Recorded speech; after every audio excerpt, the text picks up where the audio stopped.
आज का जो हॉट टॉपिक ऑफ डिस्कशन बाजार भर में है वो है जोमेटो का आईपीओ। क्या सलाह है, पैसे लगाने चाहिए क्या 72 से 76 रुपीस के प्राइस बैंड में? देखिए हर्षिता, जो ट्रेंड है वो ये बता रहा है the trend is your friend. It's everyone is pricing that's price to perfection, but this stock will make money over the next 2 years. So if you have a 2-year window, then this is headed to give you a huge return because this business is a no brainer. However, जैसे मैंने आपको कहा, इसकी valuation का कोई metric पहले नहीं है तो हमारी टिप्पणी करना मुश्किल है, but I think you must have this in your portfolio in small quantity. Zomato का आईपीओ आज खुल रहा है, सबकी नजर है इस पर। सबसे पहले तो बताएं सर, इस आईपीओ, इस कंपनी के बारे में पॉजिटिव्स क्या हैं? देखिए, अपनी तरह की पहली और यूनिक कंपनियां जो लिस्ट होने जा रही है, स्टार्टअप टाइप की कंपनियां, यूनिकॉर्न्स जिसे हम कहते हैं, वो अभी तक हिंदुस्तान में बहुत लिस्ट हुई नहीं है। एक आध कोई हुई होगी तो मुझे पता नहीं। मेरे हिसाब से ये पहली कंपनी है जो स्टार्टअप के तौर पर अब लिस्ट होने जा रही। तो यूनिक बिजनेस मॉडल है। आप सब जानते ही हैं कि किस तरह से आप फोन करके जोमेटो के जरिए किसी भी रेस्टोरेंट से खाना मंगवा सकते हैं और अपनी टेबल बुक कर सकते हैं, पेमेंट कर सकते हैं, ये सारी चीजें हैं। तो अपनी तरह का यूनिक बिजनेस मॉडल है। एसेट्स इनके पास कुछ भी नहीं है। एक बिजनेस करने के लिए प्लेटफॉर्म है जहां कस्टमर्स और रेस्टोरेंट ओनर्स साथ में आते हैं, क्लाउड किचन वाले साथ में आते हैं और एक दूसरे के साथ बिजनेस करते हैं और उसका फायदा कंपनी को मिलता है। तो यूनिक बिजनेस मॉडल बाजार को हमेशा से पसंद आए। देखिए, ये बहुत मैं बड़ी और काम की बात कर रहा हूं। यूनिक बिजनेस मॉडल बाजार को हमेशा से पसंद आते हैं और उसकी एक प्रीमियम बाजार हमेशा देता है। जैसा कि जुबिलेंट फूड के वक्त आपने देखा या इन्फो एज के वक्त देखा। अपनी तरह के जो बिजनेसेस हैं जो ज्यादा नहीं है वो पसंद आते हैं। पहली चीज अच्छी है। दूसरा, ग्रोथ पोटेंशियल जबरदस्त है इस कंपनी में। देखिए दीप, जो लोग इंटरनेट यूज करते हैं दुनिया में, चाइना में देखिए 38%, चाइना में करीबन 53% लोग ऐसे हैं इंटरनेट यूज करने वाले जो खाने पीने का ऑर्डर ऑनलाइन करते हैं। अमेरिका में 38% करते हैं। हमारे यहाँ मुश्किल से 7-8% है। यानी कि धीमे धीमे हमारी भी आदतें उस तरफ जा रही कि जहां बजाय होटल में जाके खाएं, एक फोन पर ऑर्डर किया, जोमेटो स्विगी वाले लेकर आ गए, आराम से एंजॉय कर रहे हैं। तो ये ग्रोथ पोटेंशियल जबरदस्त है इस कंपनी में। एक और बात जो इंटरेस्टिंग है वो ये है कि कैश रिच कंपनी है। ऑलरेडी कंपनी के पास लगभग 3031 करोड़ का कैश और लिक्विड इन्वेस्टमेंट्स हैं। इसके अलावा 9000 करोड़ रुपए और आईपीओ से आएंगे, यानी कि टोटल 12000 करोड़ का कैश कंपनी के पास हो जाएगा।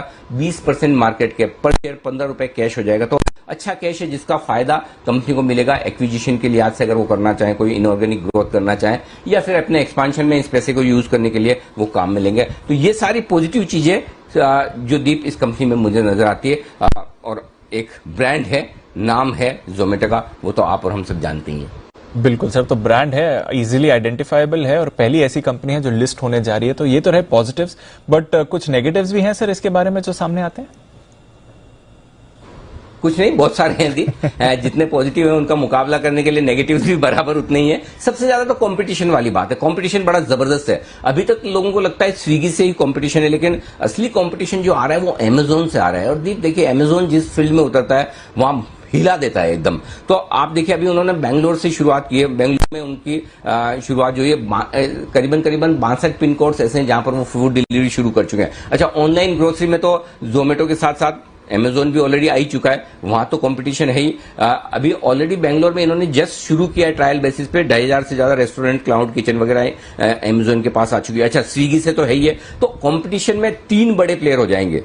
2 तो ही है, स्विगी और जोमेटो, और अमेजोन आ गया तो अमेजोन भारी भरकम है, हाथी है। तो उससे लड़ना आसान काम नहीं। मैं ये नहीं कह रहा कि नहीं लड़ पाएंगे, लड़ेंगे। इनकी भी अपनी स्ट्रेटेजी है, पुराना मॉडल है तो उसका फायदा मिलेगा, लेकिन कंपटीशन बड़ा तगड़ा मिलने वाला है। दूसरा ये कि जो कंपनी के लॉसेस कम हुए हैं इस बार, पहली चीज तो ये, हाँ, एक और बड़ा नेगेटिव है कि अभी तक कंपनी मुनाफे में आई नहीं है, वो मैं विस्तार से आगे बात करूंगा। लेकिन जो लॉस कम हुए वो सिर्फ एक वजह से कम हुए कि इन्होंने एड एक्सपेंसेस अपने वो बहुत घटाए। पिछले साल 1338 करोड़ खर्च किए थे ये विज्ञापनों पर, इस साल खाली 527 करोड़ खर्च किए, तो वहीं से पैसा बचा है। लेकिन वही बात है कि इस कंपटीशन वाले जमाने में आप कब तक एड एक्सपेंसेस नीचे रखेंगे। रख पाए तो अच्छी बात है, ये मैनेजमेंट बताएगा तो समझ में आएगा।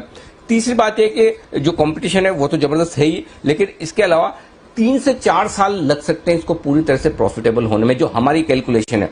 हो सकता है हमारी कैलकुलेशन थोड़ी कंजर्वेटिव, हमने तो एग्रेसिव लेकर ही लिया, ये तो मैनेजमेंट ही समझा पाएगा अगर बात करेगा तो, कि क्या वाकई में हमारे हिसाब से वित्त वर्ष 2025-26 के आसपास जाकर कंपनी मुनाफा करेगी। तो यानी कि अगले 3 साल कंपनी मुनाफा कर पाए, इसकी संभावनाएं कम है। नहीं है ऐसा नहीं बोल रहा हूं, संभावनाएं कम है, और कर ले तो बहुत अच्छी बात है। तो मुनाफा बनने में वक्त लगेगा। तो एक चीज आपको ये समझनी है कि आपको एक लॉस मेकिंग कंपनी में पैसा लगाना है, ये ध्यान में रखना जरूरी है।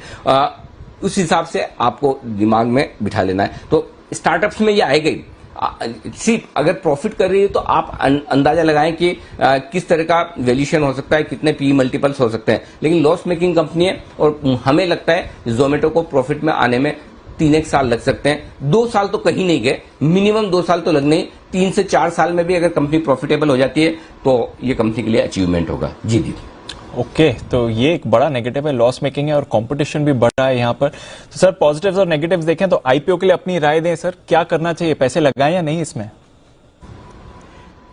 दीप, इसमें है ना मामला दिल और दिमाग वाला है ना। अगर आप दिल की सुनेंगे तो लगेगा अरे जोमेटो बड़ा नाम है, इंटरेस्टिंग है, बढ़िया बिजनेस मॉडल है, अपनी तरह का यूनिक है, इस तरह के स्टॉक्स हमेशा बाजार को पसंद आए, लगाना चाहिए पैसा। और दिमाग कहेगा भाई बैलेंस शीट तो देख, कब प्रॉफिट करेगी पता नहीं। ये जो सारे बड़े बड़े इन्वेस्टर तुम्हें विदेशी दिख रहे हैं जिन्होंने पैसा लगाया, इनके पास तो ढेर सारा पैसा है, अनाप शनाप पैसा है, इनका थोड़ी इन्वेस्टर्स का है। एंकर बुक में भी आप देखिए ढेर सारे इन्वेस्टर्स आए तो उनके अच्छा प्लस उनके पोर्टफोलियो का छोटा हिस्सा होता है तो उन्हें फर्क नहीं पड़ता। एक आध कंपनी में पैसा नहीं भी बना बहुत ज्यादा तो भी चलता है, और बन गया तो लॉटरी लग जाएगी। तो वो दिमाग से आप जाएंगे ना कि 3 साल बाद प्रॉफिटेबल होगी तो क्या लगाना चाहिए, 2 साल बाद प्रॉफिटेबल होगी तो लगाना चाहिए, तो दिमाग का इस्तेमाल करेंगे तो लगा नहीं पाएंगे। तो इस दिल और दिमाग की कश्मकश में मेरी राय यह है दीप कि जो इन्वेस्टर रिस्क लेने की ताकत रखते हैं, लॉन्ग टर्म का विजन रखते हैं, वो छोटा एक इन्वेस्टमेंट कर सकते हैं। अपनी तरह का यूनिक इन्वेस्टमेंट है, करने में हर्ज नहीं है। लेकिन आप अनाप शनाप रिटर्न की उम्मीद कर रहे हैं, देखिए वैल्यूएशन सस्टेन नहीं है इस तरह के आईपीओ के। जो मैंने चूंकि प्रॉफिट तो है नहीं, आपको बाकी पैरामीटर पर इसको कैलकुलेट करना है। जो भी नए जमाने के अलग तरह के इंटरनेट बेस्ड बिजनेस है या ई कॉमर्स बिजनेस है, उसके मुकाबले में देखेंगे तो सस्ता नहीं है। पहला, इंटरनेशनली भी हमने जो प्लेयर्स हैं जहां पर ऑनलाइन फूड डिलीवरी होती है उनको हमने कंपेयर करके देखा है, उसके मुकाबले में भी जोमेटो सस्ता नहीं है। तो ऐसे में अगर आप ये सोचते हैं कि जोमेटो का जितना बड़ा नाम है उतने ही बड़े लिस्टिंग गेन मिल जाएंगे तो आपको मायूसी होगी। बड़ा लिस्टिंग गेन नहीं मिल सकता।